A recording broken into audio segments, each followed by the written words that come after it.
1 week from today, the Jets will have already played their first preseason game of the 2019 season. But right now, the green and white taking the practice field early on a Friday morning. And just when you thought things were getting a little quiet here at One Jets Drive, Joe Douglas makes his first splash move as general manager of the New York Jets, bringing in a 5-time Pro Bowler, Ryan Khalil, Ethan Greenberg, Eric Allen. This is Jets Training Camp Live, an exclusive look at training camp here at the Atlantic Health Jets Training Center. EA, I just mentioned Ryan Khalil still needs to pass a physical, but what does he bring to this Jets O-line? First off, what does DJ John Black bring as far as the environment, the music out here? Because he is raising his game as the Jets. You're a fan of the music going on behind us. The Jets have made a transition to a new period, and I'm feeling the pace pick up, the tempo. I love it. Joe Douglas played offensive line at Richmond. He has talked about being stout on both sides of the ball up front, on the offensive line, the defensive line. The Jets, when you think about the center position, we were just talking about it on air, Greens. There's been a lot of transition there since Nick Mangold retired.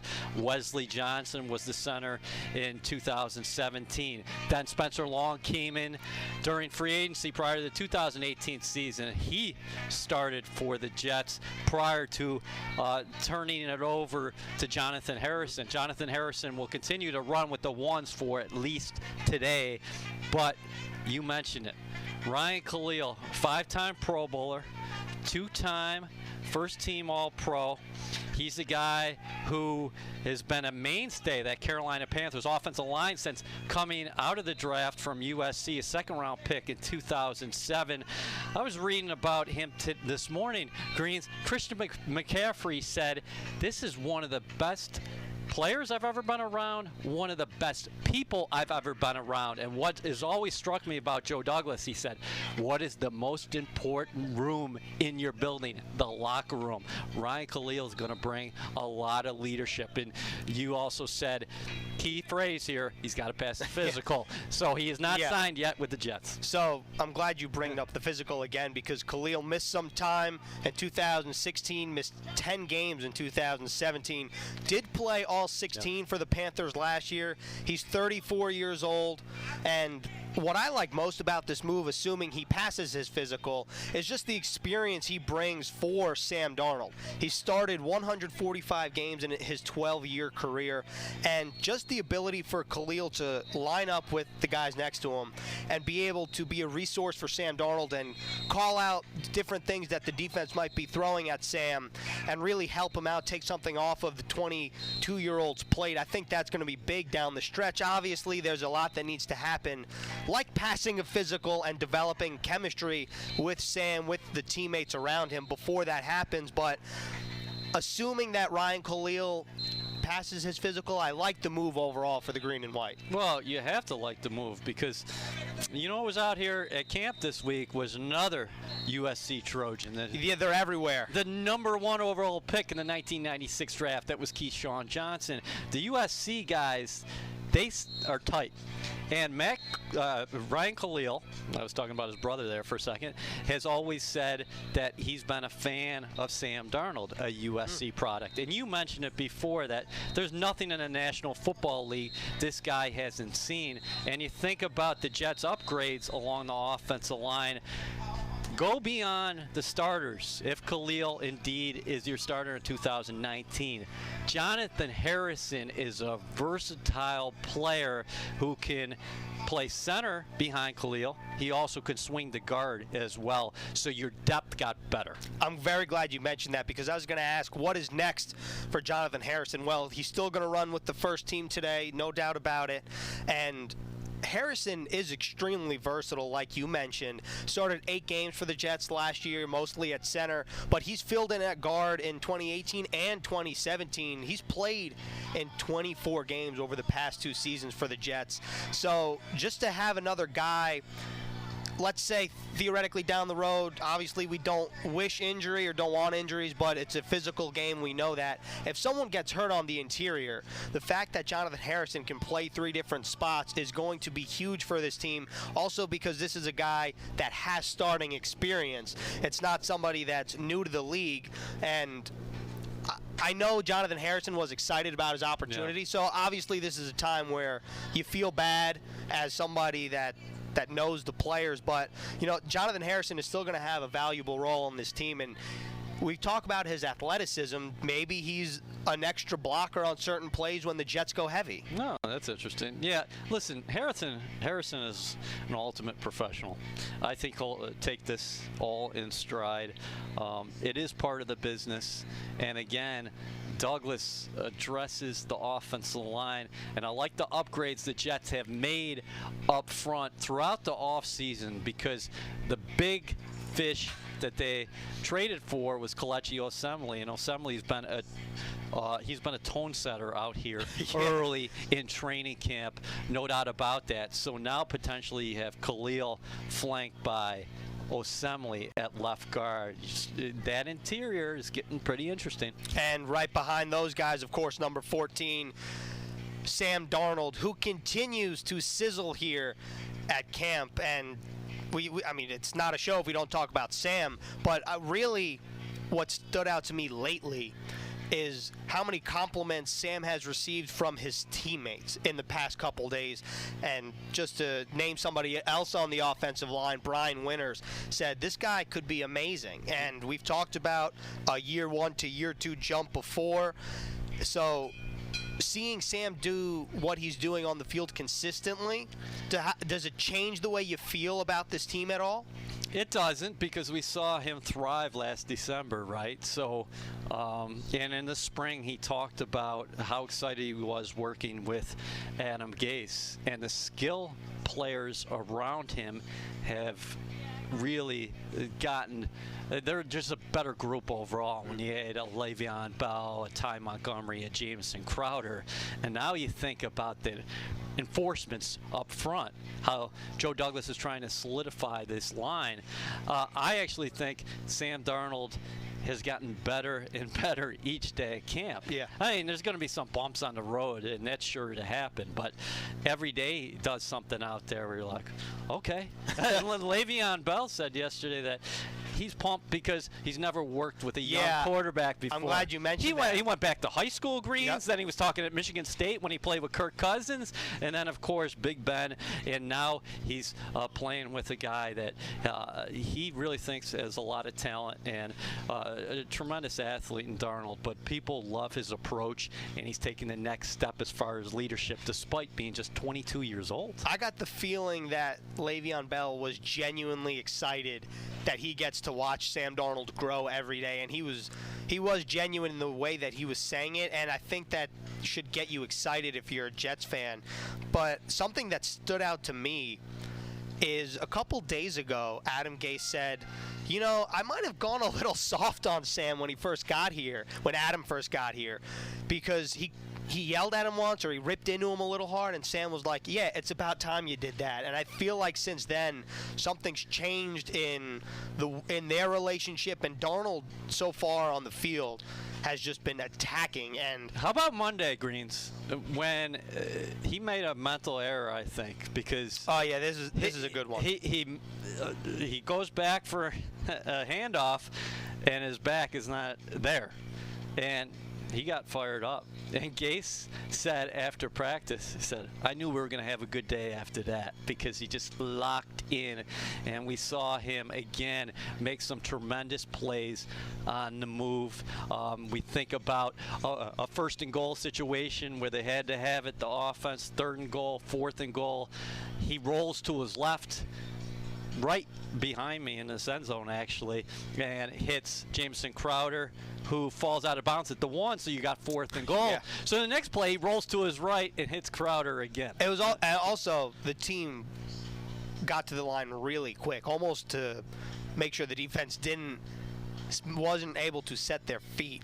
But the play was great. Crowder made a great catch. Crowder actually said he thought he was in on the play before, but on the third down play when Sam was rolling out to his left, I mean, I can't not mention the accuracy in which Sam has rolling out to his non-dominant side, and we saw it last year here and there, but it's extremely impressive.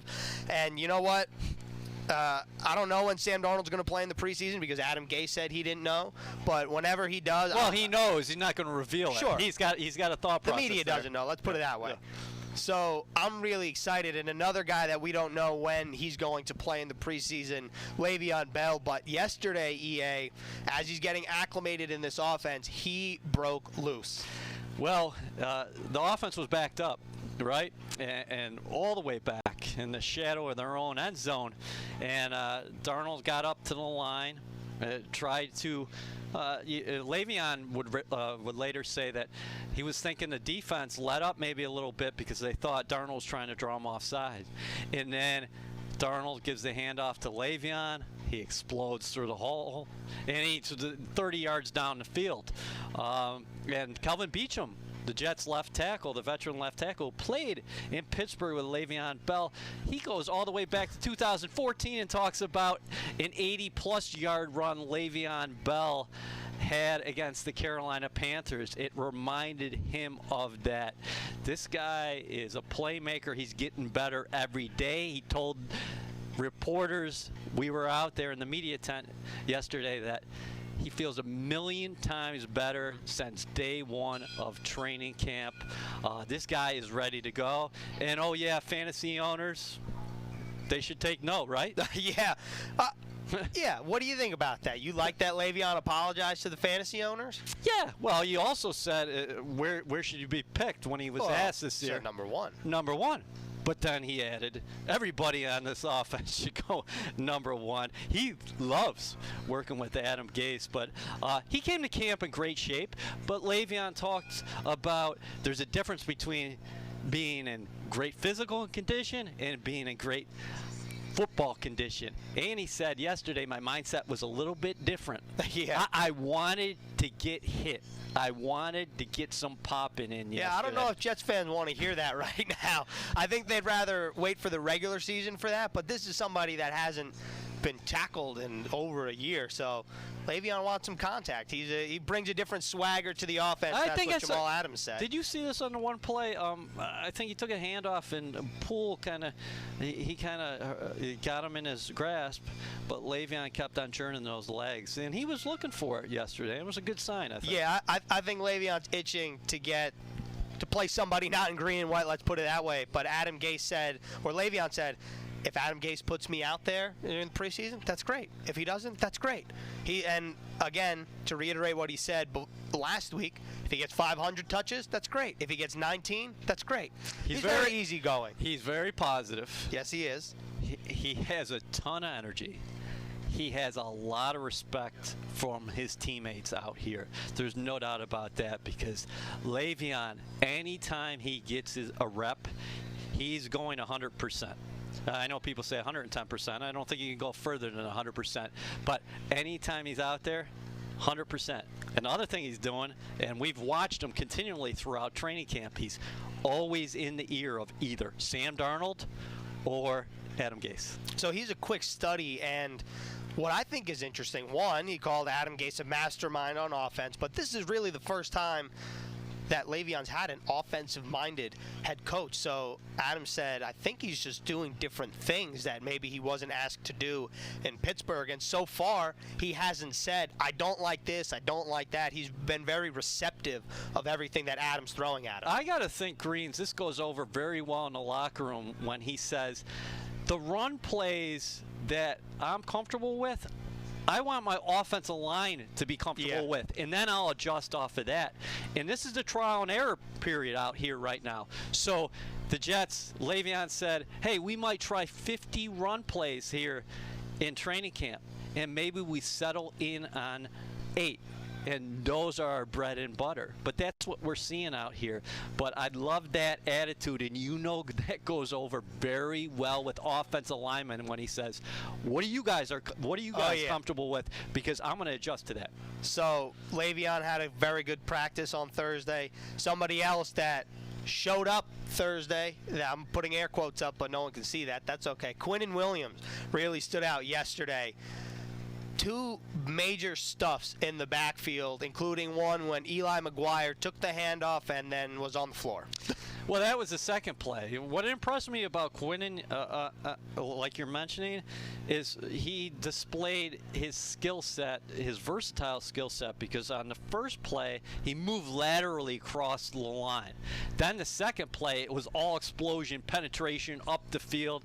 I felt bad for McGuire just a little bit because when he looked up, all he saw was this big house, 95, and before you knew it, he was on the ground. A big house with braces, I might add. Right now, he's getting reps with the second team, but gradually he's going to be worked in there with the first team. And we're watching the defensive line right now.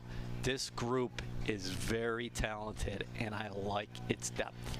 So Quinton Williams, for me, is one of those guys that I am extremely excited to watch in the preseason. Because out here it's tough. We're on the field level, and we're watching so many other of our guys that I feel like I can't get a full grasp of Quinton's skill set, where I want to watch him, let's say, from the MetLife press box and see him go against different competition, because it's a little different when you have friendly fire out here than, let's say, when the Jets line up against somebody that don't wear green and white. Yeah. So next Thursday against the Giants, 95 is someone that I'm definitely going to keep my eye on. Listen, he's a guy who has the potential in the preseason, if he's out there with the second team, to be extremely dominant, because he's just so physically gifted. Now he's going to learn different things along the way, blocking schemes in the National Football League and such. But I do believe that, as the preseason progresses, and we'll have to see what happens Thursday night against the Giants, but he'll be worked in there with the ones. There's no doubt about that. And to be clear, Quinton does take some reps with the first team. Greg Williams has all these different packages. I know that it's been well stated he has 42 different packages, but Quinton is included in some first-team packages. But for the better part of camp, he's been running with the second team, and yesterday was, I think it's fair to say, his best practice since signing his contract and playing on the field. And you mentioned the depth of this group. Well, let's take it one level back of the defense. Let's go to C.J. Mosley for a minute, because C.J. Mosley is someone that's played with a very stout front during his time in Baltimore. And I know you spoke to Peter King about this. He said, meaning Peter, said, you know what? I actually think that the group here in Florham Park might be better than the group that C.J. Mosley had in Baltimore, and that is big praise. Well, Peter should know, because he's traveling from training camp to training camp, and he's a legendary NFL writer, so he's got a good handle on each of these rosters. But we're staring at it right now. You got Big Steve McClendon here. Leonard Williams has come to camp in tremendous shape. Henry Anderson gave you a lot of pass rush production last year. We mentioned Quinton Williams, the rookie, who a lot of people think was the top overall talent in the 2019 draft class. You have Nathan Shepard, who's still here, a powerful guy in his own right. Bronson Kafusi. That's your guy. He's worked in with the first team as well. Really long-limbed. A guy gives you a different look in there. He's got kind of a similar body type to Henry Anderson, don't you think? Yeah. Bronson Kafusi, simply put, is a very large human being. He might be the most physically built defensive lineman that the Jets have. Just when you see him with pads, without pads, he is a big dude, and he's gotten some reps with the ones. He's also a former third-round pick. Yeah. So if Jets fans are like, I don't know who Bronson Kafusi is, he was regarded coming out of BYU. He actually was drafted by the Ravens, and I think There he is. Yeah, there he is, big 9'1" right there. I think what stands out when talking to the different defensive linemen, whether it be Leonard Williams, Steve McClendon, Henry Anderson, everyone's very excited about the rotation that the Jets will have entering the regular season because it'll only help them late in games and late in the season. And Leonard said it before that in previous years, he's felt a little gassed and he hasn't been able to get a full 100% push that he wants. Granted, in the fourth quarter in Week 14, you're probably not going to have that anyway. But the fact that the Jets will be able to have a lot of bodies and rotate freely will only help them get after the quarterback. We just saw Greg Williams out there. And listen, he's a great motivator. He is super intelligent. He's also got an unbelievable sense of humor. With all that being said, you mentioned those multiple packages. He mixes in personnel. You have to watch each and every play. I mean, he's going to keep people busy in the press boxes throughout the National Football League when you're playing the Jets because he's going to keep on switching it. All right, let's talk about some guys that aren't the first stringers. Okay. We've talked about Sam. We've talked about Le'Veon. We've talked about a lot of these different guys that are going to make major impacts on this team in 2019. But let's talk about some guys that are fighting for roster spots because at the end of the day, that's what training camp's about. And let's go to the wide receivers. We know Robbie Anderson, Quincy Enunwa, and Jamison Crowder are your three top guys. Josh Bellamy's probably right there at 4. But how about two guys that have really stood out, especially lately? Deontay Burnett, there you go, another USC guy, and Tim White. 4 Trojans on the roster, right? You're absolutely right about that. Tim White he's got a lot of speed. Burnett is still awfully young. He's 21 years old. Yeah. He's younger than Sam. Yeah, and there is a guy who played collegiately with Sam Darnold, but he's a good route runner. He's impressed every day out here. I don't know what he can provide in terms of special teams, but he's got the goods as a receiver. This kid is a quality receiver with a lot of upside. Keyshawn talked about him with you, didn't he? He name-dropped him, I think. Yeah, he did. Well, yeah, Keyshawn's out in L.A., but White can fly. Yeah. He's got real good speed, and he's another guy I think he's a clever route runner, too, because he creates separation for himself. Yeah, Tim White had a pair of beautiful catches yesterday down the sideline. At the end of practice, this was the situation. Offense down 23-17, 1:18 to go. The first team offense had to go 59 yards, but the second and third team had to go almost the full length of the field. And Tim White caught a pair of passes from Luke Falk down the sideline, gained separation like you said.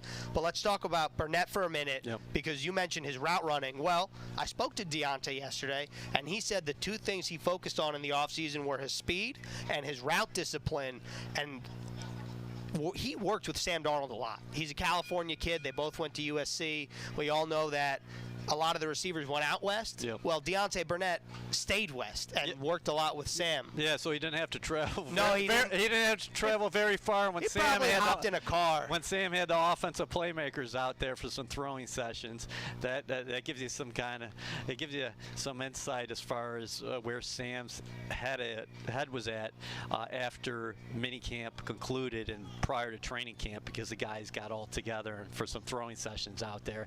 And Darnold said, hey, listen, it gave me an opportunity not only to play football with these guys and get some chemistry on the field, maybe some additional chemistry, but gave him a better chance to get to know him. Yeah. But Burnett's probably a guy who didn't need a chance to spend too much time with, since they played together at USC. There's Hines Ward, who I think should be a future Hall of Famer. He's helping out the wide receivers this year. And he's got the bucket swag. Yeah, Sean Jefferson, a guy who played in the National Football League for 11, 12 years, a former 9th round draft pick who brings it in the meeting room and on the practice field every day. You got to watch One Jets Drive Tuesday night, 8 p.m. because we have plug it up. Big time feature coming up on Jefferson and his receiver group. Yeah, so I second that. But in particular to Hines Ward, what an impact he's had in such a short amount of time. Robbie Anderson's doing extra conditioning with him every day. Deontay Burnett said just to be able to pick the brain of someone like that and pick the brain of Sean Jefferson, two guys that have played in this league, and Hines especially, just the success that he's had in this league can really only do wonders for the whole group, really. And we'll see how this thing plays out. Adam Gase said it best. You know, here in training camp, when you go up against the same guys a number of times, how they react to you. Well, let's see what happens when the lights come on. Well, Hines Ward is a complete professional who got the most out of everything he had physically. And you mentioned how he's been working with Robbie Anderson off to the side during special teams drills, and he just adds to that room because he's a guy who knows the ins and outs of the National Football League. But I gotta say, I was worried there was going to be a fight on the field the other day because the Mad Backer Bart Scott was out here, and they had some clashes back in the day when Baltimore was playing Pittsburgh. I was really worried about that. I was going to be running for the exits. All right, that's all we have here for Jets Training Camp Live. Again, August 18th, green and white practice, MetLife Stadium, NewYorkJets.com, free tickets, and we have your coverage wall to wall all weekend long. Here in Florham Park, Olivia Landis is in Canton, Ohio, for Kevin Mawai being inducted into the Pro Football Hall of Fame. That's all we have here for Jets Training Camp Live, and we'll see you next week.